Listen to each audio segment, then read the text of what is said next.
আজকের প্রোগ্রামের ব্যাপারে যেটা বলতে চাইবো, আগামীকাল থেকে 2025 শুরু।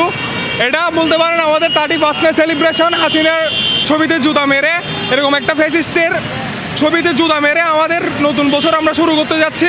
আর সেকেন্ডলি হইতেছে, আমি আমার জেনারেশন জেনজিকে হইতেছে কল আপ করতেছি যাতে তারা কখনো কোনো কিছু নিয়ে কনসিডারেশন না করে, অলওয়েজ হকের পথে থাকে। তাকে আসলে নতুন বছরে তাকে যে লাঞ্ছনা এবং যে বেইজ্জতি করা হচ্ছে তার কৃতকর্মের জন্য তাকে আজকে জুতা মারা হচ্ছে। এই পেসিস্ট, এই ধরনের পেসিস্ট এবং পেসিজম যে ভবিষ্যতের জন্য আর আবির্ভাব না হয়, এদেশের জনগণকে যেন কষ্ট না দেয়, এদেশের স্বাধীনতা, সাংবাদিকদের স্বাধীনতা, মানুষের মৌলিক অধিকারের উপরে যেন পরিপন্থী কোনো কার্যক্রম করতে না পারে, এটা দৃষ্টান্তস্বরূপ নতুন বছরে একটা জানান দেওয়া হচ্ছে, যেটা আগামী প্রজন্মের জন্য, আমাদের আগামী ভবিষ্যতের জন্য, বাংলাদেশের জন্য এবং জাতি এবং ভবিষ্যতের জন্য একটা দৃষ্টান্তস্বরূপ। প্রথমত আমরা আমাদের সংগঠন সম্পর্কে বলি। আমাদের সংগঠন হচ্ছে এএফসি, অ্যান্টি ফ্যাসিস্ট কোয়ালিশন বা ফ্যাসিবাদ বিরোধী ঐক্য। এটা আমরা পুরো দেশে কার্যক্রম চলছে। আমাদের কার্যক্রম আগস্টের পরপরই শুরু হয়। আমাদের ফ্যাসিবাদ বিরোধী আমরা যতভাবে সম্ভব, আপনার সেমিনার বলুন, কার্যক্রম বলুন বা বিভিন্ন শোডাউন বলুন, আমরা সব করে আসছি। তো বিগত কয়েকদিনে যে ঢাকায় যে ঘৃণাস্তম্ভ, ঢাকা বিশ্ববিদ্যালয় টিএসএ যে ঘৃণাস্তম্ভ অপসারণ করার চেষ্টা করা হয় ফ্যাসিবাদ দোসরদের দ্বারা, এর প্রতিবাদে আমরা এটা করছি। আমাদেরও লক্ষ্য একটাই যে ফ্যাসিবাদ বিরোধী যত ধরনের কার্যক্রম থাকবে আমরা সামিল থাকবো বা আমরা নেতৃত্ব দিব।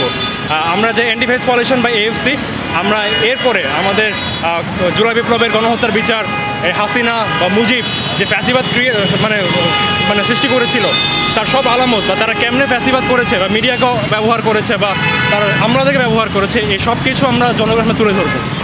আমি পুরো দেশকে এবং দেশের বাইরে যারা আছে, অন্যান্য দেশ যারা খুনি হাসিনার মতো এখনও অবৈধ নিয়ে বসে আছে, আমি পুরো পৃথিবীতে ওইটা জানান দিতে চাই, যাতে পরবর্তীতে ওদের এই কাজই হবে, যাতে ওরা পরবর্তী থেকে ওরা নিজেদেরকে ঠিক করে নেয়।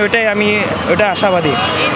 এটা জুলাই আন্দোলনে যারা শহীদ হয়েছে ওদের একটা মাগফিরাত কামনা করি, এবং আমাদের যারা ছাত্র ভাইয়েরা এখনও আছে ওদেরকে নিয়ে ইনশাআল্লাহ আমরা দেশ এগিয়ে না যাবে, আরও উন্নত করতে চাই। প্রোগ্রামটা হচ্ছে মূলত অ্যান্টি ফ্যাসিস্ট কোয়ালিশন চট্টগ্রামের পক্ষ থেকে আমাদের করা। আমরা হচ্ছি এই যে কয়েকদিন আগে যে আমরা পতিত ফ্যাসিস্টের যারা দোসর আছে তারা ঢাকা বিশ্ববিদ্যালয়ে অবস্থিত, টিএসসিতে অবস্থিত যে ঘৃণাস্তম্ভ যেটাকে বলি সেটাতে হচ্ছে মুছে দিয়েছিল, টিএসসির পিলার যেগুলো, সেখান থেকে হচ্ছে খুনি হাসিনার ছবি এগুলো মুছে দিয়েছিল। তো আমরা চাই যে না, এই ঘৃণাটা যাতে বেঁচে থাকুক, এই ঘৃণাটা যাতে যুগ যুগ আমাদের মধ্যে, এই যে খুনি হাসিনার যারা দোসর ছিল, যারা আমাদের ভাইদের রক্ত ঝরিয়েছিল, তাদের প্রতি আমাদের যে ঘৃণাটা সেটা যাতে চলতে থাকুক, তার প্রতিবাদে হচ্ছে আমাদের আজকে এই চট্টগ্রামের জিসির মোড়ে আমাদের এই ঘৃণাস্তম্ভ আরেকটা নতুন করে বানানো। এখানে আমরা হাসিনার ছবিতে হচ্ছে আমরা জুতা মেরেছি, এবং হচ্ছে যাতে এই ঘৃণাটা যাতে চট্টগ্রামের সকলের মধ্যেই বেঁচে থাকুক, সেজন্য হচ্ছে আজকের এই প্রোগ্রামটা।